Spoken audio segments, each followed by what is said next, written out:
Real estate ഇൻവെസ്റ്റ്മെന്റിൽ especially Dubai real estate ഇൻവെസ്റ്റ്മെന്റിൽ നമ്മൾ ഒരുപാട് കാര്യങ്ങൾ അറിയേണ്ടതായിട്ടുണ്ട്. അപ്പം അങ്ങനെ എല്ലാ സംഭവങ്ങളും നമ്മൾ കറക്റ്റായിട്ട് അറിഞ്ഞാൽ മാത്രമാണ് നമ്മളൊരു ഇൻവെസ്റ്റ്മെന്റ് എന്നുള്ള രീതിയിൽ അത് നമുക്ക് ബെനിഫിറ്റ് ആയിട്ട് മാറുന്നത്. ഇപ്പോൾ ദുബായിൽ നമ്മൾ ഇൻവെസ്റ്റ് ചെയ്യാന്നുണ്ടെങ്കിൽ ഫസ്റ്റ് ആൻഡ് ഫോർമോസ്റ്റ് നമുക്ക് അറിയേണ്ട സംഭവം എന്താ വെച്ചാൽ നമുക്ക് ഇവിടെ ജസ്റ്റ് ഒരു പാസ്പോർട്ട് ഉണ്ടെന്നുണ്ടെങ്കിൽ മാത്രം നമുക്ക് ഇൻവെസ്റ്റ് ചെയ്യാൻ വേണ്ടിയിട്ട് പറ്റും. ആസ് എ ഫോറിനർ എന്നുള്ള രീതിയിൽ ഫോറിനർ ആണെന്നുണ്ടെങ്കിലും ഇൻവെസ്റ്റ് ചെയ്യാൻ വേണ്ടിയിട്ട് സോ നമുക്ക് ജസ്റ്റ് ഒരു പാസ്പോർട്ട് ഉണ്ട്, നമുക്ക് വാലിഡ് പാസ്പോർട്ട് ആണെന്നുണ്ടെങ്കിൽ നമ്മൾ ഇൻവെസ്റ്റ്മെന്റിന് വേണ്ടിയിട്ട് എലിജിബിൾ ആയിട്ട് മാറിയിട്ടുണ്ട്. പിന്നീടാണ് നമ്മൾ നോക്കേണ്ടത് ലൊക്കേഷന് കാര്യങ്ങളെല്ലാം വേണ്ടിയിട്ട്. പക്ഷെ നമ്മൾ ഇൻവെസ്റ്റ് ചെയ്യുന്നതിന് മുന്നേ തന്നെ നമ്മൾ ആസ് എ ദുബായ് ഹോൾ എന്നുള്ള രീതിയിൽ എന്താണ് ദുബായിലുള്ള ഓപ്പർച്യൂണിറ്റി ഇൻ റിയൽ എസ്റ്റേറ്റ് ഇൻവെസ്റ്റ്മെന്റിൽ അത് നമ്മൾ നോക്കുന്നത് അപ്പാർട്ട്മെന്റ് ആണോ, വില്ലയാണോ, ടൗൺ ഹൗസ് ആണോ, അതുപോലെ തന്നെ അപ്പാർട്ട്മെന്റിൻ്റെയും ടൗൺ ഹൗസസിൻ്റെയൊക്കെ കാറ്റഗറി വരുന്നത് ലക്ഷറി കാറ്റഗറി ആണോ, അഫോർഡബിൾ കാറ്റഗറി ആണോ, അതുപോലെ തന്നെ അൾട്രാ ലക്ഷറി കാറ്റഗറി ആണോ, ഇങ്ങനെയുള്ള എല്ലാ സംഭവങ്ങളാണ് നമ്മൾ മെയിൻലി കമ്പയർ ചെയ്യുന്നത്. ഇപ്പോൾ ദുബായിയുടെ നമ്മൾ കംപ്ലീറ്റ് മാപ്പ് എടുത്ത് നോക്കുകയാണെന്നുണ്ടെങ്കിൽ നമുക്കതിന് മൂന്നായിട്ട് സ്പ്ലിറ്റ് ചെയ്യാൻ വേണ്ടിയിട്ട് പറ്റും. അപ്പോൾ നമുക്കറിയാം ഓൾഡ് ദുബായ് എന്ന് പറഞ്ഞിട്ടുള്ളൊരു പോർഷൻ ഉണ്ട്. നമ്മുടെ നൈഫ്, ദേര, ബർദുബായ്, ബർഹ, അൽ നഹദ ഇങ്ങനെയൊക്കെ വരുന്ന ഒരു ഏരിയ ഉണ്ട്. ഇതാണ് നമ്മുടെ ഓൾഡ് ദുബായ് എന്നുള്ള കൺസെപ്റ്റ്. ഈ ഓൾഡ് ദുബായിലാണ് മോസ്റ്റ്ലി നമ്മുടെ ട്രേഡ് കാര്യങ്ങളെല്ലാം നടന്നുകൊണ്ടുള്ളത്. ദുബായിയുടെ എക്കണോമി ഇത്രത്തോളം ബൂസ്റ്റ് ആവാൻ കാരണവും ഓൾഡ് ദുബായ് ആണ്. അപ്പോൾ അതുകൊണ്ട് തന്നെ ഇപ്പോൾ ദുബായ് ഗവൺമെൻറ് ഓൾഡ് ദുബായെ കംപ്ലീറ്റ് റിസർവ് ചെയ്ത് വെച്ചിട്ടുള്ളത് ലീസ് ഹോൾഡ് പ്രോപ്പർട്ടി എന്നുള്ള രീതിയിലാണ്. ലീസ് ഹോൾഡ് പ്രോപ്പർട്ടി എന്ന് പറഞ്ഞു കഴിഞ്ഞാൽ 99 ഇയേഴ്സ് മാത്രമാണ് അത് ആസ് എ ഫോറിനർ എന്നുള്ള രീതിയിൽ നമുക്ക് ഹോൾഡ് ചെയ്യാൻ വേണ്ടിയിട്ട് പറ്റുന്നുണ്ടാവുക. ഓക്കെ, അപ്പോൾ ഈ ഒരു ഏരിയയിൽ കംപ്ലീറ്റ്ലി നമുക്ക് പ്രോപ്പർട്ടീസ് മേടിക്കാം ലീസ് ഹോൾഡ് ആയിട്ട് മാത്രം. പക്ഷേ ഈ ഏരിയയിൽ നമുക്ക് ബീച്ച് ഫ്രണ്ട് ആയിട്ട് 2 ലൊക്കേഷൻസ് വരുന്നുണ്ട്. അത് മാസ്റ്റർ കമ്മ്യൂണിറ്റി ആയിട്ട് വരുന്നത് MRഉം ആണ്, അതുപോലെ നമ്മുടെ ഒമ്നിയാത്തിൻ്റെ മാസ്റ്റർ കമ്മ്യൂണിറ്റിയാണ്. ഓക്കെ, ഇപ്പോൾ ഈ ലീസ് ഹോൾഡ് പറയുന്ന പോലെ തന്നെ നമ്മൾ ആ സമയത്ത് നമ്മൾ മനസ്സിലാക്കേണ്ട ഒരു സംഭവമുണ്ട്, ഫ്രീ ഹോൾഡ് എന്ന് പറഞ്ഞിട്ടുള്ളത്. ഫ്രീ ഹോൾഡ് കൺസെപ്റ്റ് എന്ന് പറയുന്നത് നമ്മുടെ നാട്ടിലുള്ള പോലെ തന്നെ നമുക്ക് നെക്സ്റ്റ് ജനറേഷന് പാസ് ത്രൂ ചെയ്ത് പോകാൻ വേണ്ടിയിട്ട് പറ്റുന്ന ഒരു പ്രോപ്പർട്ടി സിസ്റ്റം. അതായത് നമുക്ക് നമ്മുടെ ത്രൂ ഔട്ട് നമ്മൾ എപ്പോഴാണോ ബൈ ചെയ്യുന്നത് അന്ന് മുതൽ നമ്മുടേതായിട്ടുള്ള പ്രോപ്പർട്ടി നമുക്ക് എങ്ങനെ വേണേലും യൂസ് ചെയ്യുക, ഫുൾ ഓണർഷിപ്പ് നമ്മുടേതാവും. ഓക്കെ, അപ്പോൾ ഇങ്ങനെ നമ്മൾ ഓൾഡ് ദുബായിൽ നോക്കുകയാണെന്നുണ്ടെങ്കിൽ നമുക്ക് വളരെ കുറഞ്ഞ ലാൻഡ് പാർസൽ മാത്രമാണ് അവൈലബിൾ ആയിട്ടുള്ളത്. അതിലൊന്ന് വരുന്നതാണ് MRന്റെ റാഷിദ് യാച്ചാൻ മറീന എന്ന് പറഞ്ഞിട്ടുള്ള ഒരു കമ്മ്യൂണിറ്റി. അതുപോലെ തന്നെ ഒമ്നിയാത്ത് മാസ്റ്റർ പ്ലാൻ ആയിട്ട് വരുന്ന നമ്മുടെ മാരിടൈം സിറ്റി, പിന്നെ അതുപോലെ തന്നെ നക്കീലിന്റെ ദുബായ് ഐലൻഡ്, ബൾഗാരി ഐലൻഡ്, അതുപോലെ തന്നെ വേൾഡ് ഐലൻഡ് എന്ന് പറഞ്ഞിട്ട് നമ്മുടെ ഒരു ഐലൻഡ് കൺസെപ്റ്റിൽ ഒരു പ്രോപ്പർട്ടീസും വരുന്നുണ്ട്. ഇത്രയും പ്രോപ്പർട്ടീസ് മാത്രമാണ് നമുക്ക് ഫ്രീ ഹോൾഡ് ലാൻഡ് ആയിട്ട് നമുക്ക് ചെയ്യാൻ വേണ്ടിയിട്ട് പറ്റുന്നുണ്ടാവുക. Okay, investment. ബാക്കിയുള്ള ഓൾഡ് ദുബായിലുള്ള ഏരിയ എന്നൊക്കെ പറയുന്നത് നമുക്ക് ലീസ് ഹോൾഡ് പ്രോപ്പർട്ടിയാണ്. നമ്മുടെ ഐക്കോണിക് ആയിട്ടുള്ള സംഭവങ്ങൾ, അതായത് ഇപ്പോൾ ബുർജ് ഖലീഫ ആണെന്നുണ്ടെങ്കിലും ബുർജിൽ അറബ് ആണെന്നുണ്ടെങ്കിലും ഷെയ്ഖ് സായിദ് റോഡിലുള്ള എല്ലാ ഹൈ റൈസ് ആയിട്ടുള്ള ബിൽഡിങ്ങുകളാണെന്നുണ്ടെങ്കിലും ഇപ്പോൾ കാണുന്ന എല്ലാ ഡെവലപ്മെന്റ്സും നമ്മൾ ന്യൂ ദുബായ് കാറ്റഗറിയിൽ പെടുത്താൻ വേണ്ടിയിട്ട്. ഓക്കെ, ഈ ന്യൂ ദുബായിൽ നമുക്ക് എല്ലായിടത്തും നമുക്ക് ഫ്രീ ഹോൾഡ് പ്രോപ്പർട്ടീസ് അവൈലബിൾ ആണ്. നമുക്ക് നമ്മുടെ നെക്സ്റ്റ് ജനറേഷൻ പാസ് ഔട്ട് ചെയ്യാൻ വേണ്ടിയിട്ട് പറ്റുന്ന ഒരു റെസ്ട്രിക്ഷൻസ് ഇല്ലാണ്ട് നമുക്ക് ഹോൾഡ് ചെയ്യാൻ പറ്റിയിട്ടുള്ള എഗ്രിമെൻ്റ് ഉള്ള പ്രോപ്പർട്ടീസ്. ഓക്കെ, ഇവിടെയും നമുക്ക് പ്രോപ്പർട്ടീസ് മേടിക്കാവുന്നതാണ്. ഇവിടെയും നമുക്ക് അതിൻ്റേതായിട്ടുള്ള ബെനിഫിറ്റ്സുകൾ അവൈലബിൾ ആയിട്ട് കിട്ടുന്നുണ്ടാവും. പിന്നീട് നമ്മൾ ക്ലാസിഫിക്കേഷൻ എടുക്കുകയാണെന്നുണ്ടെങ്കിൽ ദുബായ് സൗത്ത് എന്ന് പറഞ്ഞിട്ടുള്ള ഒരു ഏരിയ നമുക്ക് ക്ലാസിഫൈ ചെയ്യാൻ വേണ്ടിയിട്ട് പറ്റും. അത് നമുക്ക് ഓൾമോസ്റ്റ് ഒരു പാം ജബുലലി മുതൽ നമുക്ക് അങ്ങോട്ടേക്ക് വരുന്ന ലാൻഡ് പാർസൽ, ദുബായ് സൗത്ത് ഭാഗത്തേക്ക് അബുദാബി ലൈൻ വരെ വരുന്ന ഒരു ലാൻഡ് പാർസലിന് നമുക്ക് എടുക്കാൻ വേണ്ടിയിട്ട് പറ്റും. ഈ ലാൻഡ് പാർസൽ എന്ന് പറയുന്നത് നമുക്ക് ഫ്യൂച്ചറായിട്ട് കാണാൻ വേണ്ടിയിട്ട് പറ്റും. ഓക്കെ, ദുബായിൽ വരുന്ന എല്ലാവിധ ഫ്യൂച്ചർ ഡെവലപ്മെൻറ്റ്സും ഈ ഒരു ഏരിയയിലാണ് വരാൻ വേണ്ടിയിട്ട് പോകുന്നത്. കാരണം മോസ്റ്റ്ലി ദുബായിയുടെ അവൈലബിൾ ലാൻഡ് പാർസൽ എന്ന് പറയുന്നത് ദുബായ് സൗത്തിലാണുള്ളത്. ഓക്കെ, അപ്പോൾ നമുക്ക് ദുബായ് എന്ന മാസ്റ്റർ പ്ലാനിനെ കംപ്ലീറ്റ്ലി നമ്മൾ ക്ലാസിഫൈ ചെയ്യുകയാണെന്നുണ്ടെങ്കിൽ ഓൾഡ് ദുബായ്, അതുപോലെ മിഡിലായിട്ട് വരുന്ന ഇപ്പോഴത്തെ കറണ്ട് ന്യൂ ദുബായ്, പിന്നെ അതുപോലെ തന്നെ ഫ്യൂച്ചറിൽ വരുന്ന ദുബായ് സൗത്ത്. ഇപ്പോൾ ഈ മാസ്റ്റർ പ്ലാൻ നിങ്ങൾക്ക് ഫുള്ളായിട്ട് മനസ്സിലായിട്ടുണ്ടെന്നുണ്ടെങ്കിലും നമ്മൾ ലൊക്കേഷനാണ് മെയിൻ പ്രിഫറൻസ് കൊടുക്കുന്നത്. ഓക്കെ, നമ്മൾ റിയൽ എസ്റ്റേറ്റ് ഇൻവെസ്റ്റ്മെൻറ്റിൽ ലൊക്കേഷന് ഏറ്റവും വലിയൊരു പ്രിഫറൻസ് ഉണ്ട്. അപ്പോൾ ഈ ലൊക്കേഷൻ എന്തിൻ്റെ ബേസിലാണ് സെലക്ട് ചെയ്യേണ്ടത് എന്നുള്ളതാണ് ഇനി ഞാൻ പറയാൻ വേണ്ടിയിട്ട് പോകുന്നത്. നമുക്ക് ഈ ലൊക്കേഷനിൽ തന്നെ അഫോർഡബിൾ ആയിട്ടുള്ള ലൊക്കേഷൻസ് ഉണ്ട്, അതുപോലെ തന്നെ ലക്ഷറി ആയിട്ടുള്ള ലൊക്കേഷൻസ് ഉണ്ട്, അൾട്രാ ലക്ഷറി ആയിട്ടുള്ള ലൊക്കേഷൻസ് ഉണ്ട്, അതുപോലെ ഈ അൾട്രാ ലക്ഷറി കാറ്റഗറിയിൽ വരുന്ന ബീച്ച് ഫ്രണ്ട് ഫേസിംഗ് ആയിട്ടുള്ള ലൊക്കേഷനും ഉണ്ട്. ഓക്കെ, ഇങ്ങനെ 4 തരം ലൊക്കേഷൻസ് ആണ് മെയിനായിട്ട് നമ്മൾ കൺസിഡർ ചെയ്യേണ്ടത്. ഇത് നമ്മൾ സെലക്ട് ചെയ്യേണ്ടത് എങ്ങനെയാണെന്ന് വെച്ചാൽ ഫസ്റ്റ് നമ്മുടെ ബജറ്റിംഗ് അനുസരിച്ച് തന്നെയാണ്. നമ്മൾ എത്രയാണോ നമ്മുടെ കപ്പാസിറ്റി അത് വെച്ചിട്ടാണ് നമ്മൾ മെയിനായിട്ട് നമ്മൾ ലൊക്കേഷൻ്റെ ക്ലാസിഫിക്കേഷന് പ്രിഫറൻസ് കൊടുക്കേണ്ടത്. ഓക്കെ, അതിന് പുറമെ തന്നെ നമുക്കറിയാം ഈ ബീച്ച് ഫ്രണ്ടിൻ്റെ ഒരു എക്സാമ്പിൾ എടുക്കുകയാണെന്നുണ്ടെങ്കിൽ ബീച്ച് ഫ്രണ്ട് ആയിട്ട് ഇപ്പോൾ മെയിൻലി ഇപ്പോൾ ഡെവലപ്പ് ആയിക്കൊണ്ടിരിക്കുന്നത് ഓൾഡ് ദുബായിലാണെന്നുണ്ടെങ്കിൽ ദുബായ് ഐലൻഡ് ഉണ്ട്, അതുപോലെ തന്നെ വേൾഡ് ഐലൻഡ് ഉണ്ട്. ഓക്കെ, ന്യൂ ദുബായിലാണെന്നുണ്ടെങ്കിൽ ഇപ്പോൾ പാം ജുമേറ അതുപോലെ MRൻ്റെ വാട്ടർ ഫ്രണ്ട് കമ്മ്യൂണിറ്റി കാര്യങ്ങളുണ്ട്.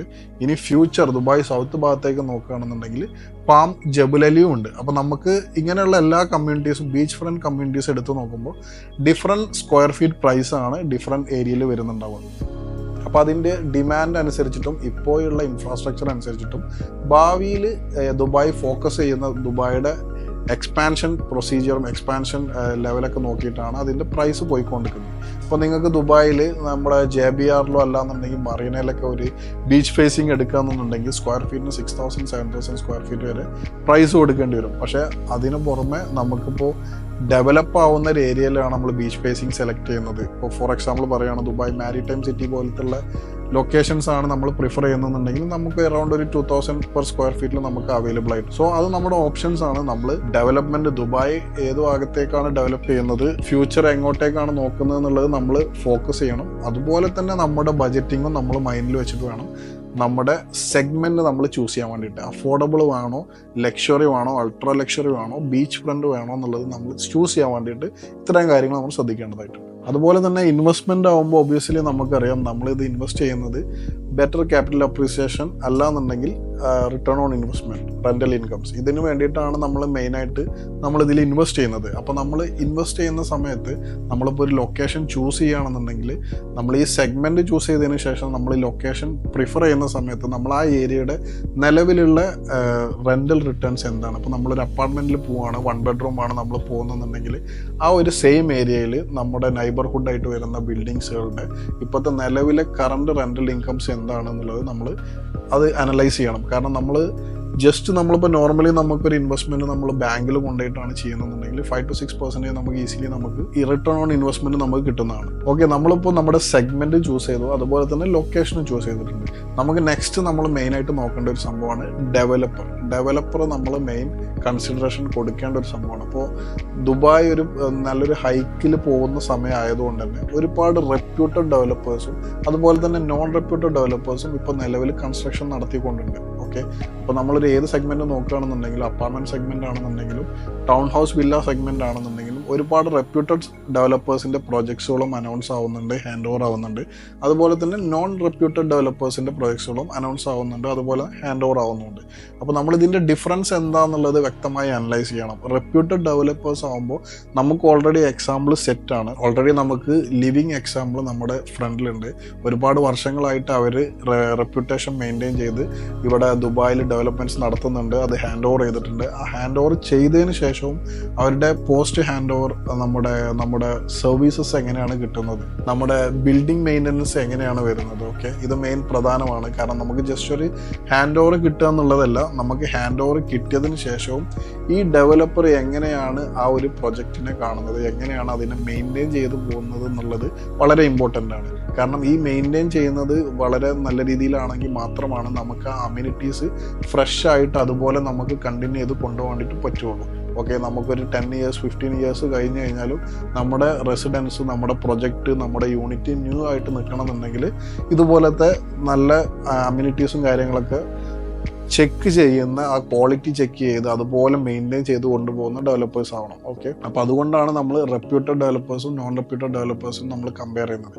ഈ റെപ്യൂട്ടഡ് ഡെവലപ്പേഴ്സ് ആണ് കൂടുതലും ഈ ഒരു കാര്യങ്ങൾ ശ്രദ്ധിക്കാറുള്ളത്. നോൺ റെപ്യൂട്ടഡ് ഡെവലപ്പേഴ്സ് അവരുടെ ഡെലിവറി മാത്രമാണ് ശ്രദ്ധിക്കുന്നുണ്ടാവുക. അപ്പോൾ നമ്മളത് നോൺ റെപ്യൂട്ടഡ് ഡെവലപ്പർ ആണെന്നുണ്ടെങ്കിലും അവരുടെ ഹിസ്റ്ററി ചെക്ക് ചെയ്തിട്ട് അവർ എന്താണ് പ്രീവിയസ്ലി ഡെലിവറി ചെയ്തിട്ടുള്ളത്, എന്താണ് ഹിസ്റ്ററിയിൽ അവർ ഡെലിവറി ചെയ്ത പ്രൊജക്റ്റിൻ്റെ ഇപ്പോഴത്തെ സ്റ്റാറ്റസ് എന്നുള്ളത് നമ്മൾ വ്യക്തമായും അനലൈസ് ചെയ്യണം.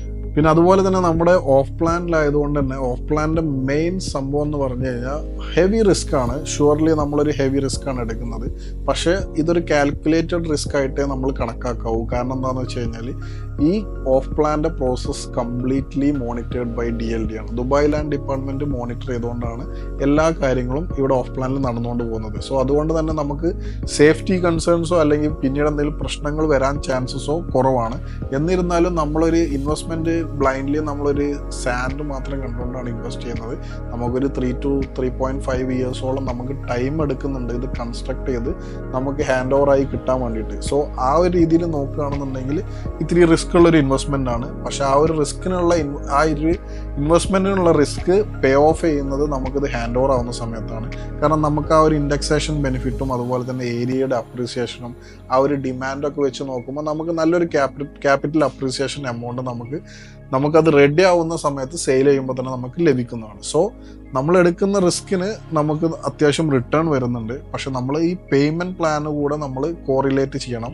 നമ്മുടെ ബജറ്റിംഗ് എങ്ങനെയാണ്, എത്രമാത്രം ഇൻവെസ്റ്റ്മെൻറ്റ് എമൗണ്ട് നമുക്ക് ഇനീഷ്യലി എടുക്കാൻ വേണ്ടിയിട്ട് പറ്റും, നമ്മുടെ നെക്സ്റ്റ് പേയ്മെൻറ്റ്സുകൾ നമ്മൾ ഇയർലി എങ്ങനെയാണ് പ്ലാൻ ചെയ്യുന്നത്, ഇതെല്ലാം കൺസിഡർ ചെയ്തുകൊണ്ട് നമുക്ക് different developers different payment plans ആണ് തരുന്നത്. സോ അതെന്ത് ലാസ്റ്റ് സ്റ്റെപ്പ് നമ്മളിത് ശ്രദ്ധിക്കേണ്ട സംഭവം എന്താ വെച്ചാൽ നമുക്ക് വ്യൂസ് വളരെ ഇമ്പോർട്ടൻ്റ് ആണ്. ദുബായ് ആയതുകൊണ്ട് തന്നെ വ്യൂസിന് വളരെയധികം ഇമ്പോർട്ടൻസ് ഉണ്ട്. നമ്മളൊരു അപ്പാർട്ട്മെൻറ്റ്സ് പോവുകയാണെന്നുണ്ടെങ്കിൽ നമുക്ക് ഡിഫറെൻറ്റ് വ്യൂസ് വരുന്നുണ്ടാവും. ഇപ്പോൾ ഒരൊറ്റ സിംഗിൾ നമ്മുടെ ഒരു ലേ ഔട്ടിൽ 1 ഫ്ലോറിൽ തന്നെ 20 or 13 or 15 യൂണിറ്റ്സുകൾ ഉണ്ടാവും. ഡിഫറെൻറ്റ് യൂണിറ്റ്സ് ഡിഫറെൻറ്റ് ലൊക്കേഷൻസിൽ ഡിഫറെൻറ്റ് ഫേസിങ് ആയിട്ടാവും, ഡിഫറെൻറ്റ് വ്യൂസ് ആവും നമുക്ക് പ്രൊവൈഡ് ചെയ്യുന്നുണ്ടാവും. സോ ഇതിലെ ബെസ്റ്റ് വ്യൂ എടുക്കുക എന്നുള്ളതാണ് നമ്മൾ ഇതിലുള്ള മെയിൻ സംഭവം. നമുക്ക് എന്തായാലും ഒരു ഫ്രണ്ട് ഫേസിങ് വ്യൂ ഉണ്ടാവും, ബാക്ക് ഫേസിങ് വ്യൂ ഉണ്ടാവും, 2 സൈഡ് ഫേസിങ് വ്യൂ ഉണ്ടാവും. അതുപോലെ ഇതിൻ്റെ അമ്യൂണിറ്റീസിൽ വരുന്ന വ്യൂ ഉണ്ടാവും. ഇതുപോലെ നമ്മുടെ ഫ്രണ്ട് ഫേസിംഗ് ഉള്ള വ്യൂ ഏത് ഭാഗത്തേക്കാണ്, അപ്പോൾ നമ്മളൊരു JVCയിലൊക്കെയാണ് എടുക്കുന്നുണ്ടെങ്കിൽ നമുക്ക് വേണമെന്നുണ്ടെങ്കിൽ പാം ജബലലി ഭാഗത്തേക്കുള്ള വ്യൂവും കിട്ടും. അതുപോലെ തന്നെ പുറകിലേക്കാണെന്നുണ്ടെങ്കിൽ നമ്മൾ ദുബായ് നോർത്തിലേക്കുള്ള വ്യൂ കിട്ടും. അതുപോലെ തന്നെ സൗത്ത് ആണെങ്കിൽ സൗത്തിലേക്കുള്ള വ്യൂ, ഡിഫറെൻറ്റ് വ്യൂസ് അവൈലബിൾ ആണ്. സോ നമുക്ക് മാക്സിമം ബെറ്റർ വ്യൂസ്, ഇപ്പോൾ നമ്മളൊരു ഗോൾഫ് കോഴ്സിലാണ് എടുക്കുന്നുണ്ടെങ്കിൽ golf course view very important. നമ്മളൊരു ലഗൂൺ ഫേസിങ് ആയിട്ടുള്ള അപ്പാർട്ട്മെൻറ്റ്സ് ആണ് എടുക്കുന്നുണ്ടെങ്കിൽ ലഗൂണോ റിവറോ ഉള്ളൊരു യൂണിറ്റ് ആണോ നമ്മൾ സെലക്ട് ചെയ്യണം. അങ്ങനെ ഏതിലേക്കാണോ ആ പ്രൊജക്റ്റ് ഫോക്കസ് ചെയ്യുന്നത് ആ ഒരു ഫോക്കസ്ഡ് ആയിട്ടുള്ള വ്യൂസ് തന്നെ എടുക്കാൻ വേണ്ടിയിട്ട് നമ്മൾ ശ്രദ്ധിക്കണം.